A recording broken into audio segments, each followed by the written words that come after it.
Hello बच्चों, आप सब कैसे हैं। उम्मीद है आप सभी सुरक्षित होंगे। बच्चों, आज हम जो टॉपिक डिस्कस करने जा रहे हैं वो बहुत ही महत्वपूर्ण टॉपिक है। बच्चों, आज का हमारा टॉपिक है संख्या पद्धति यानी कि नंबर सिस्टम। तो बच्चों, आज हम संख्या पद्धति में संख्याओं के प्रकार यानी टाइप्स ऑफ नंबर्स के बारे में पढ़ेंगे। आइए बच्चों, पहले देखते हैं कि संख्याओं के कौन कौन से प्रकार हैं जो हम आज डिस्कस करने वाले हैं। टाइप्स ऑफ नंबर्स यानी कि संख्याओं के प्रकार में हम जो संख्याएं डिस्कस करने वाले हैं वह है प्राकृतिक संख्याएं, पूर्ण संख्याएं, पूर्णांक संख्याएं, भाज्य संख्याएं, अभाज्य संख्याएं, सह अभाज्य संख्याएं, सम संख्याएं, विषम संख्याएं, परिमेय संख्याएं और अपरिमेय संख्याएं। तो बच्चों, वीडियो को अंत तक जरूर देखें जिससे कि आपका कोई भी स्टेप मिस ना हो। तो चलिए बच्चों, शुरू करते हैं आज का वीडियो। बच्चों, सबसे पहले हम संख्या पद्धति के बारे में पढ़ेंगे। संख्या पद्धति क्या है? वह पद्धति जिसमें विभिन्न संख्याओं और उनके गुणों का अध्ययन किया जाता है वह संख्या पद्धति कहलाती है। जैसा कि बच्चों यहाँ पर लिखा हुआ है, वह पद्धति जिसमें हम संख्याओं और उनके गुणों का अध्ययन करते हैं वह संख्या पद्धति कहलाती है। जिसमें बच्चों संख्याओं के गुणों का अध्ययन किया जाता है वह संख्या पद्धति होती है। अब देखेंगे संख्या या नंबर क्या होते हैं। विभिन्न अंकों को इकाई, दहाई, सैकड़ा, हजार इत्यादि के स्थान पर रखने से जो पद प्राप्त होता है वह संख्या कहलाता है। बच्चों, जब हम अंकों को इकाई, दहाई, सैकड़ा, हजार, 10,000, लाख इत्यादि के स्थान पर रखते हैं तो जो हमें पद प्राप्त होता है वह संख्या कहलाता है। जैसे 4261 ये एक संख्या है, ये 84 ये एक संख्या है, 369 ये संख्या है। तो बच्चों, ये संख्याओं के एग्जाम्पल थे। अब हम प्राकृतिक संख्याओं यानी कि नेचुरल नंबर्स के बारे में डिस्कस करेंगे। जिन संख्याओं से गिनती की क्रिया की जाती है उन्हें प्राकृतिक संख्याएं कहते हैं। प्राकृतिक संख्याएं वह संख्याएं हैं जिनसे गिनती की शुरुआत होती है। बच्चों, प्राकृतिक संख्याओं को काउंटिंग नंबर भी कहा जाता है क्योंकि इनका प्रयोग काउंटिंग के लिए किया जाता है। बच्चों, नेचुरल नंबर या प्राकृतिक संख्या एक इंटीगर या पूर्णांक होते हैं जो कि 0 से बड़े होते हैं। बच्चों, अगर हम टाइम की बात करते हैं तो टाइम की काउंटिंग मिनट में होती है, सेकंड में भी होती है। तो बच्चों, वहाँ पर भी नेचुरल नंबर का प्रयोग काउंटिंग के लिए होता है, इसीलिए बच्चों इनको काउंटिंग नंबर से भी कहा जाता है। प्राकृतिक संख्याओं की शुरुआत 1 से होती है और इनफाइनाइट तक जाती है। 1 2 3 4 5 इसके आगे इनफाइनाइट तक ये प्राकृतिक संख्याएं होती हैं। बच्चों, ये कभी निगेटिव नहीं होते।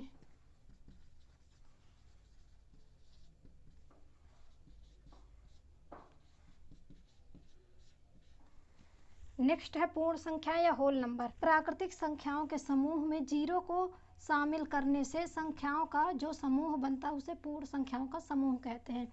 बच्चों, जैसा कि यहाँ पर लिखा हुआ है कि प्राकृतिक संख्याओं में यानी कि नेचुरल नंबर में अगर हम 0 को शामिल करते हैं तो वो पूर्ण संख्याएं होती हैं। बच्चों, पूर्ण संख्याएं 0 से लेकर अनंत तक होती हैं। पूर्ण संख्याओं के मान हैं 0 1 2 3 4 5 6 इनफाइनाइट तक। अब हम पूर्णांक संख्याएं यानी इंटीगर नंबर्स के बारे में पढ़ेंगे। पूर्णांक संख्याएं क्या होती हैं? जब पूर्ण संख्याओं को धनात्मक और ऋणात्मक चिन्हों के रूप में दर्शाया जाता है तो वे पूर्णांक संख्याएं कहलाती हैं। बच्चों, जैसा कि यहाँ पर लिखा हुआ है, जब हम संख्याओं को प्लस या माइनस के रूप में डिनोट करते हैं या प्रदर्शित करते हैं तो वे संख्याएं पूर्णांक संख्याएं कहलाती हैं। पूर्णांक संख्या 2 प्रकार की होती हैं। धनात्मक संख्याएं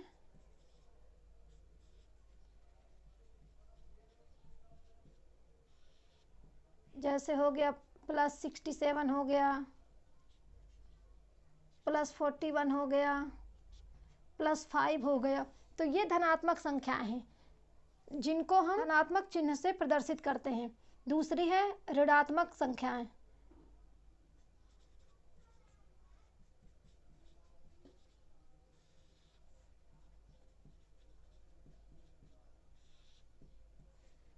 जैसे -21, -15, -9, -10। तो इनमें सब में माइनस लगा हुआ है इसलिए ये ऋणात्मक संख्याएं हैं। अब हम इनको नंबर लाइन में प्रदर्शित करते हैं। ये हमने नंबर लाइन खींची है, यहाँ पर बीच में 0 होगा, दाहिनी साइड जो नंबर लिखे जाएंगे वो प्लस में होंगे, +1, +2, +3, +4, +5, और जो बाई ओर नंबर लिखे जाएंगे वो माइनस में लिखे जाएंगे, -1, -2, -3, -4, -5। तो बच्चों ये नंबर लाइन है। अब हम सम संख्याओं के बारे में पढ़ेंगे। जिस संख्या के अंत में 0, 2, 4, 6, 8 आदि संख्याएं आए वे सम संख्याएं या इवन नंबर कहलाती हैं। या इसको ऐसे भी कह सकते हैं, वे प्राकृतिक संख्याएं जो 2 से विभाजित हो जाएं सम संख्याएं कहलाती हैं। जैसा कि बच्चों यहाँ पर लिखा हुआ है कि सम संख्याएं वे संख्या हैं जिन संख्याओं के अंत में 0, 2, 4, 6, 8 संख्याएं आए, क्योंकि ये संख्याएं 2 से डिवाइड हो जाती हैं, इसलिए ये सम संख्याएं कहलाती है। इसके कुछ एग्जाम्पल देखते हैं। जैसे यहाँ पर है 432, बच्चों इसके अंत में 2 है, तो इसलिए ये संख्या 2 से डिवाइड हो जाएगी, इसीलिए ये सम संख्या है। दूसरा एग्जाम्पल यहाँ पे 316, तो यहाँ पर भी बच्चों लास्ट में 6 है, इसलिए ये संख्या भी 2 से डिवाइड हो जाएगी, इसलिए ये संख्या भी सम संख्या है। एक और एग्जाम्पल देखते हैं। यहाँ पर हमने 48 लिखा हुआ है, 48 के अंत में बच्चों 8 है। जैसा कि ऊपर हमने पढ़ा है कि जिन संख्याओं के अंत में 0, 2, 4, 6, 8 आए वे संख्याएं सम संख्याएं। जैसा कि बच्चों यहाँ पर भी अंत में 8 लिखा हुआ है, तो ये संख्या भी 2 से डिवाइड हो जाएगी, इसीलिए ये संख्या भी सम संख्या है। अब हम विषम संख्याओं के बारे में पढ़ेंगे। विषम संख्याएं यानी कि ऑड नंबर। जिन संख्याओं के अंत में 1, 3, 5, 7 आदि संख्याएं आए वे विषम संख्याएं कहलाती हैं। ये 2 से डिवाइड भी नहीं होती हैं। जैसा कि बच्चों यहाँ पर लिखा हुआ है कि जिन संख्याओं के अंत में 1, 3, 5, 7 ये संख्याएं आए वो ऑड नंबर या विषम संख्याएं कहलाती हैं। ये संख्याएं 2 से डिवाइड भी नहीं होती हैं। तो आइए इसके कुछ एग्जाम्पल देखते हैं। यहाँ पर हमने 43 लिखा हुआ है, तो बच्चों इस संख्या के अंत में देखिए 3 आया है। जैसा कि यहाँ पर ऊपर लिखा हुआ है 3, 5, 7 ये सब नंबर अगर आते हैं अंत में तो वो विषम संख्याएं कहलाती हैं। तो ये संख्या 2 से डिवाइड नहीं होगी, इसलिए ये विषम संख्या है। यहाँ पर 57 लिखा हुआ है, इस संख्या के अंत में 7 है, इसलिए ये संख्या 2 से डिवाइड नहीं होगी, इसीलिए ये संख्या भी विषम संख्या है।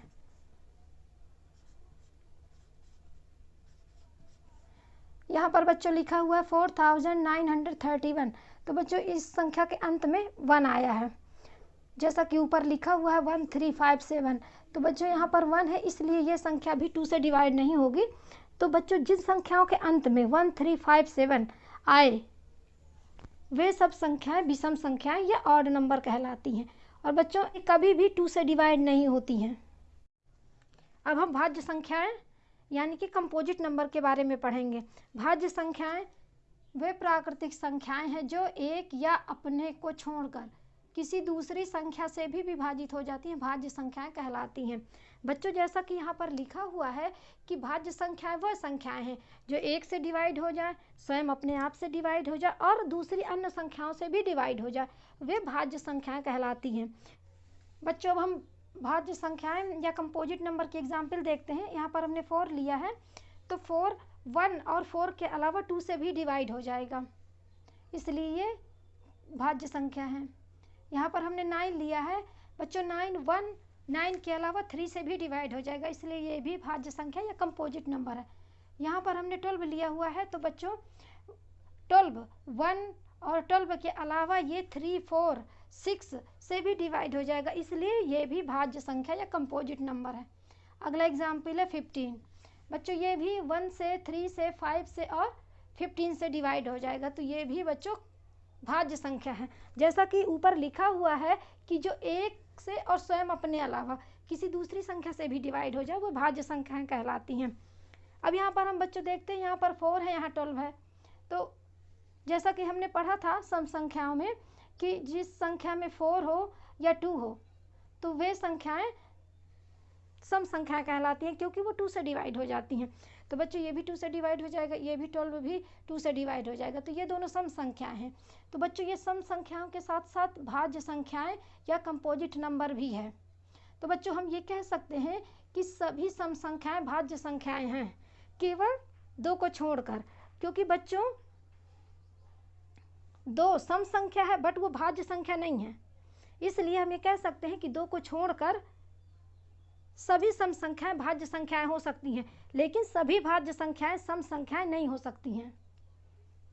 इसके एग्जाम्पल देखते हैं, जैसे यहाँ पर 9 है, तो बच्चों ये भाज्य संख्या है क्योंकि ये 1, 3 और 9 से डिवाइड हो जाएगी, बट ये सम संख्या नहीं है क्योंकि इसमें 2, 4, 6, 8 नहीं है, इसलिए ये भाज्य संख्या है बट ये सम संख्या नहीं। इसी प्रकार 15 में भी बच्चों ये भाज्य संख्या है क्योंकि ये 1, 3, 5, 15 से डिवाइड हो जाती है, बट ये सम संख्या नहीं है क्योंकि ये 2 से डिवाइड नहीं होती। इसलिए बच्चों हम ये कह सकते हैं कि सभी सम संख्याएं भाज्य संख्याएं हो सकती हैं, केवल 2 को छोड़कर, लेकिन सभी भाज्य संख्याएं सम संख्याएं नहीं हो सकती। अब हम अभाज्य संख्याएं यानी कि प्राइम नंबर के बारे में पढ़ेंगे। अभाज्य संख्या वे प्राकृतिक संख्याएं हैं जो एक या अपने को छोड़कर किसी दूसरी संख्या से विभाजित ना हो, अभाज्य संख्याएं कहलाती हैं। बच्चों जैसा कि यहाँ पर लिखा हुआ है कि जो संख्या 1 से डिवाइड हो और अपने आप से डिवाइड हो, इसके अलावा किसी अन्य नंबर से डिवाइड ना हो, तो वो अभाज्य संख्या या प्राइम नंबर कहलाती हैं। जैसे यहाँ पर हमने 5 लिया है एग्जाम्पल, तो बच्चों 5 1 से डिवाइड होगा और 5 से डिवाइड होगा, इसके अलावा किसी अन्य नंबर से डिवाइड नहीं होगा, इसलिए ये अभाज्य संख्या है। यहाँ पर हमने एग्जाम्पल लिया है 11, तो बच्चों 11 भी 1 और 11 के अलावा किसी अन्य नंबर से डिवाइड नहीं होगा, तो ये भी अभाज्य संख्या है। बच्चों यहाँ पर 17 है, तो 17 भी बच्चों 1 से डिवाइड होगा और 17 से डिवाइड होगा, इसके अलावा किसी अन्य नंबर से डिवाइड नहीं होगा। बच्चों यहाँ पर हम लिख रहे हैं 2, तो बच्चों 2 है जो वो 1 से डिवाइड होती है और 2 से डिवाइड होती है, इसलिए बच्चों ये अभाज्य संख्या है। ये सम संख्या भी है बट ये अभाज्य संख्या भी है क्योंकि ये 1 से डिवाइड होती है और अपने आप यानी कि 2 से भी डिवाइड होती है, इसके अलावा ये किसी अन्य नंबर से डिवाइड नहीं होती, तो बच्चों ये एक्सेप्शन है। बच्चों नेक्स्ट है सह अभाज्य संख्या यानी को प्राइम नंबर। 2 या 2 से अधिक वे प्राकृतिक संख्याएं जिनका महत्तम समापवर्तक 1 हो, सह अभाज्य संख्याएं कहलाती हैं। बच्चों सह अभाज्य संख्याएं या को प्राइम नंबर ऐसे नंबर होते हैं, ये नंबरों का जोड़ा होते हैं। 2 या 2 से अधिक नंबर होते हैं जिनमें केवल एक कॉमन होता है। जैसे यहाँ पर हमने 5 लिया, यहाँ पर हमने 6 लिया, तो 5 के फैक्टर हुए 1 × 5 और 6 के फैक्टर हुए 1 × 2 × 3, तो इसमें केवल 1 कॉमन है, तो ये दोनों को प्राइम नंबर हुए। नेक्स्ट है 8 और 15, इनमें भी 8 के फैक्टर हुए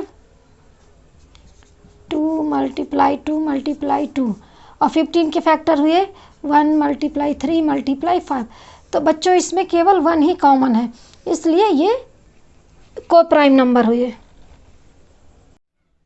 बच्चों अब हम परिमेय संख्या यानी कि रेशनल नंबर के बारे में पढ़ेंगे।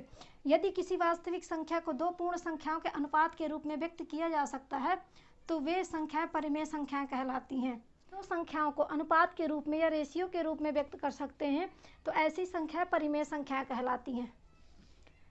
जैसे यहाँ पर a और b हमारे पास 2 पूर्णांक संख्याएं हैं, तो बच्चों अगर हम इन्हें a/b के रूप में डिनोट कर सकते हैं तो बच्चों ये परिमेय संख्याएं हुई, और अगर हम इन्हें व्यक्त नहीं कर सकते तो परिमेय संख्याएं नहीं है, जिसमें कि बच्चों b 0 नहीं होना चाहिए, क्योंकि अगर b 0 हो गया तो उसका आंसर इनफाइनाइट यानी अनंत हो जाएगा। तो इसके कुछ एग्जाम्पल देखते हैं। जैसे यहाँ पर 3 लिखा हुआ है, तो बच्चों हम 3 को 6/2, 9/3 या 15/5 के रूप में भी लिख सकते हैं, तो इसलिए बच्चों ये परिमेय संख्या हुई। यहाँ पर 5 है, 5 ही बच्चों परिमेय संख्या हुई। नेक्स्ट है 22/7, तो बच्चों ये भी परिमेय संख्या है क्योंकि इसको हम a और b के रूप में डिनोट कर सकते हैं। बच्चों अब हम अपरिमेय संख्याओं के बारे में पढ़ेंगे। अपरिमेय संख्या यानी कि इरेशनल नंबर। वे वास्तविक संख्याएं जो परिमेय नहीं है अपरिमेय संख्याएं कहलाती हैं। बच्चों जैसा कि यहाँ पर लिखा हुआ है कि जो वास्तविक संख्याएं परिमेय संख्याएं नहीं है वो अपरिमेय संख्याएं हैं, या इसको ऐसे भी कह सकते हैं संख्याओं को रेशनल यानी कि अनुपात के रूप में व्यक्त नहीं कर सकते हैं तो वो संख्याएं अपरिमेय संख्याएं कहलाती हैं। अंक है तो अगर हम इनको a/b के रूप में प्रेजेंट नहीं कर सकते हैं तो ये संख्याएं अपरिमेय संख्याएं कहलाती हैं। एग्जाम्पल है जैसे √2, √3, -√3। तो बच्चों हम इन संख्याओं को रेशियो के रूप में या a/b के रूप में डिनोट नहीं कर सकते हैं, इसलिए ये अपरिमेय संख्याएं हैं। अगर हमारा वीडियो पसंद आया हो तो वीडियो को कर दीजिए लाइक। अगर आप हमारे चैनल पर नए हैं तो चैनल को सब्सक्राइब करके बेल आइकन प्रेस कर दीजिए, जिससे आने वाली वीडियो की सारी नोटिफिकेशन सबसे पहले आप तक पहुंच सके।